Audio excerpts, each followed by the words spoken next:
hard is it? I think for me, as a young entrepreneur, I know when I was growing up into it, and still, into that space, it's hard to kind of build your network. It's hard to find quality people that want to kind of invest into your brand. So the next speaker that we're going to be bringing up, honestly, truly, is an individual that literally he has, I would honestly say, kills the networking space. He's been in it for almost about 7+ years, right? He actually came from a company that's honestly one of the top companies when it comes to network marketing. He was top 10, literally top 10 network marketers in that team, that business. And he's going to be giving you guys a deep training on an outbound, right? If you guys don't know what that is, they actually call him Dr. Outbound, which is funny, right? And another thing I want you guys to understand that he was just a network marketer before coming into this space.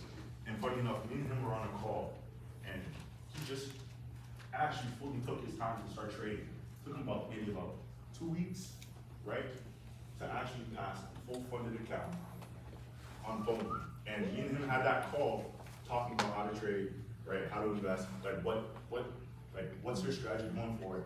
And honestly, the amount of joy and I think enthusiasm I heard from his voice made me so happy, because when he passed it on the phone, he's like, yo, thank you so much for giving me that those skills that you've taught me and everybody else in this community, so much to pass that, right? So I was just happy for him on that Friday, and it was literally just yesterday he just passed it. So can we give a big, big, big round of applause for Zachary?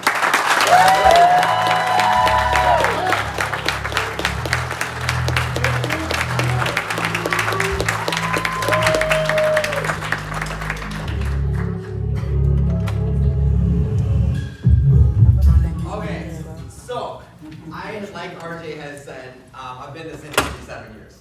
And I will tell you guys, 7 years of experience, they say public speaking is, most people's worst fear. If my left leg looks like it's trying to run away, the rest of me is committed. That hasn't picked it up yet.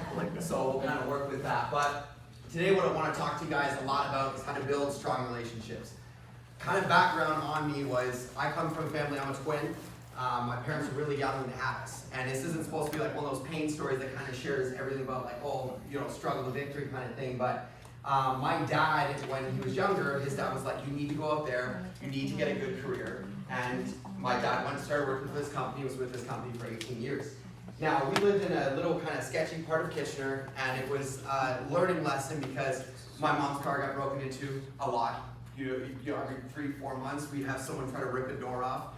And I was like, it's a Dodge Neon. I'm like, I don't know why you guys would target that car. I go for the, Genesis a little bit further down, but, to each their own. But what we learned in that period of time was I watched my parents really go through a little bit financial turmoil because, like I said, they were young parents when they had us. They had bought a house, they had tried to get on their feet and, try to have some fashion assets that they were building up, and my mom was going to school full time. So my dad was the only source of income in our household. So I would see my mom cutting my dad's hair in the basement because they couldn't afford to get a haircut for him. And it was just funny because we learned a lot in that period of time just from watching, because when you're a young kid, it influences a lot of what happens in life when you see what your parents are going through, right? And so for me, later on, my dad got let off, basically laid off of the company. They're like, listen, we're selling our company. We're not going to keep our company around anymore because someone offered us a stupid price for how much the company's actually worth, so we're going to leave. And my dad got packaged off, and he was like, what's next? Because he was basically taught this is the only way of maybe working for success is climbing that corporate ladder. But what he did in that next step of his life showed me a lot of the man he was. And he's European, so like we already know he's stubborn. He's like, he'll do whatever it takes to make sure the family's taken care of. And he went and got into business. Now I watched him work 110 hours a week, living on a cot in the back of a gas station for the first 3 years to be able to pay off the loan that it took to be able to get into his business. But I went, helped out, cleaned the front of the store, made sure everything was tip-top, because he used to say, if you don't clean up the front of the store, he's like, it's a reflection of your self-image. So it was like these small things I would learn from him as I was working with him. And so for me later on, it's like my dad, like I say, is very quiet, didn't say much. And so while I was growing up, going through school, my mom's very degree oriented. She's like, you need to go get a degree.